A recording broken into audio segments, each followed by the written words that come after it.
Hello hi నమస్తే welcome back to Shannu's కిచెన్లో ఇవాళ రంజాన్ ఇఫ్తార్ రెసిపీ వచ్చేసి అరేబియన్ బ్రెడ్ పుడింగ్. ఇది చాలా సింపుల్ రెసిపీ. ఈ రెసిపీని ప్రిపేర్ చేసుకోవడానికి ఫస్ట్ ఒక బౌల్ తీసుకొని అందులో ఒక పావు కప్పు వరకు పాలు తీసుకోండి.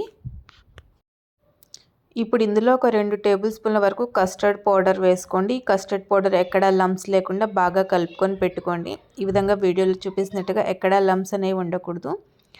ఈ విధంగా కలిపి పక్కన పెట్టుకోండి.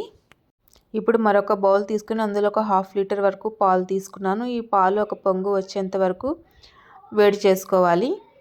ఈ విధంగా వీడియోలో చూపిస్తున్నట్టుగా ఒక పొంగు వచ్చాక ఇప్పుడు ఇందులో కొంచెం పంచదార అయితే యాడ్ చేసుకోవాలి. నేను ఇక్కడ ఒక 2 టేబుల్ స్పూన్ల వరకు పంచదార అయితే యాడ్ చేశాను. ఈ పంచదార మొత్తం కరిగించుకోవాలి. పంచదార కరిగిన తర్వాత ఇప్పుడు ఇందులో మనం ఆల్రెడీ కలిపి పెట్టుకున్న కస్టర్డ్ పాలు వేసుకోవాలి.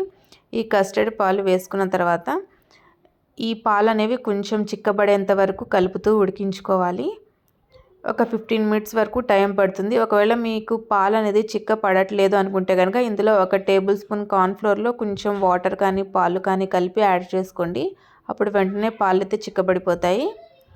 ఈ విధంగా ఒక 15 మినిట్స్ పాటు ఉడికించుకుంటే కనుక నాకు ఈ విధంగా పాలు అయితే చిక్కబడిపోయాయి. ఈ విధంగా చిక్కబడిన తర్వాత స్టవ్ ఆఫ్ చేసేసుకొని పక్కన పెట్టేసుకోవాలి.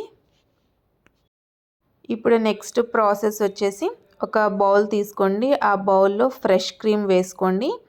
ఇది వచ్చేసి ఒక కప్పు వరకు ఫ్రెష్ క్రీమ్ తీసుకున్నాను. ఇప్పుడు ఇందులో మిల్క్ మేడ్ కూడా వేసుకుంటున్నాను. ఈ మిల్క్ మేడ్ అనేది మీకు స్వీట్నెస్ ఎంత కావాలో అంత వేసుకోండి. ఇందులో కొంచెం మిల్క్ మేడ్ కూడా వేసుకున్న తర్వాత వీటన్నిటిని బాగా కలుపుకోవాలి. ఒకవేళ ఈ మిక్చర్ మీకు కొంచెం గట్టిగా అనిపిస్తే ఇందులో కొంచెం పాలు పోసి కలుపుకొని కొంచెం కన్సిస్టెన్సీ లూజ్ చేసుకోవచ్చు. ఈ విధంగా వీడియోలో చూపిస్తున్నట్టుగా ఈ కన్సిస్టెన్సీ రావాలి, అంతవరకు మనం కలుపుకోవాలి. ఇప్పుడు నెక్స్ట్ స్టెప్ వచ్చేసి ఒక బౌల్ తీసుకోండి. ఏదైనా బౌల్ తీసుకొని అందులో ఫస్ట్ వచ్చేసి మనం ఆల్రెడీ ప్రిపేర్ చేసుకున్న కస్టర్డ్ పాలు వేసుకోవాలి, ఒక లేయర్. ఈ విధంగా కస్టర్డ్ పాలు వేసిన తర్వాత బ్రెడ్ పీసెస్ని పక్కన ఉండే బ్రౌన్ పార్ట్ అంతా కట్ చేసుకొని ఈ విధంగా మనం తీసుకున్న బౌల్కి సరిపోయేటట్టుగా బ్రెడ్ పీసెస్ని కట్ చేసుకొని వేసుకోవాలి. బ్రెడ్ పీసెస్ పెట్టుకున్న తర్వాత మరొక లేయర్ కస్టర్డ్ మిల్క్ వేసుకోవాలి.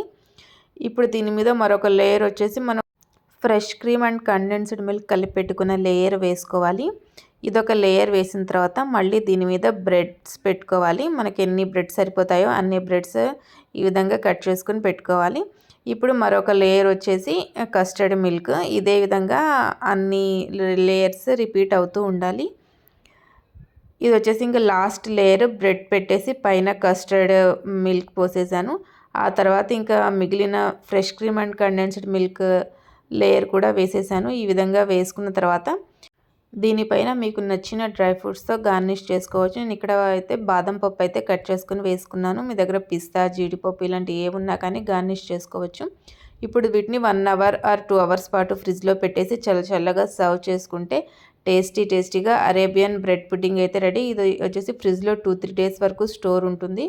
టేస్ట్ కూడా చాలా బాగుంటుంది. తప్పకుండా ఒకసారి అయితే ఈ రెసిపీని ట్రై చేయండి. ఇదండి ఇవాళ మా రంజాన్ ఇఫ్తార్ రెసిపీ.